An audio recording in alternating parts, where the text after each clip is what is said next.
Well, there are rules and policies, and we can get your information after you and forward you that particular policy.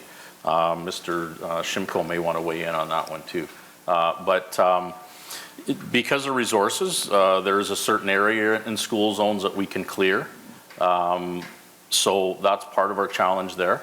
If there is a specific danger to the public or a child, we can address those things right away.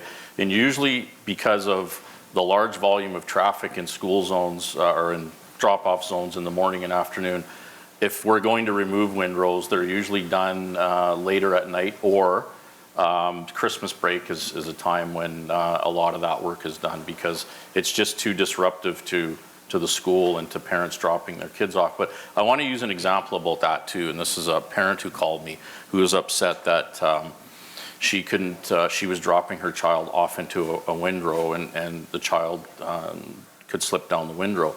And I said, well, how far back from the drop-off zone are you talking here? And she said it was about a block. And I said, well, it's probably in the area where we don't typically remove windrows. And I said, what prevented you from waiting your chance in the queue to drop your child off? And she said, oh, I was in a hurry, I had to get to work.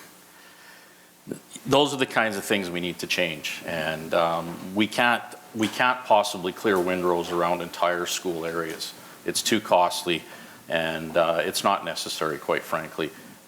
That's what I'm talking about when I'm talking about behavior. We need to try to change and influence some of those behaviors. But as far as policy goes, we can certainly, and Jerry, you might want to. Well, let me, I'll walk over here and we'll hear from Jerry Shimko on this. No worries. So I appreciate your response, Councillor Loken. This matter, given all the volume of snow, is presently under review. So I think best to get your information and then we'll look at it. There's a lot of discussions, there's a lot of variables that come into it, but at the end of the day, one of my colleagues will have a look at it and we'll probably give you some idea what is possible or not. Thank you so much. And I know that we're looking at that snow policy, and I think it's in late April, early May, and it's some of the questions we've been asking.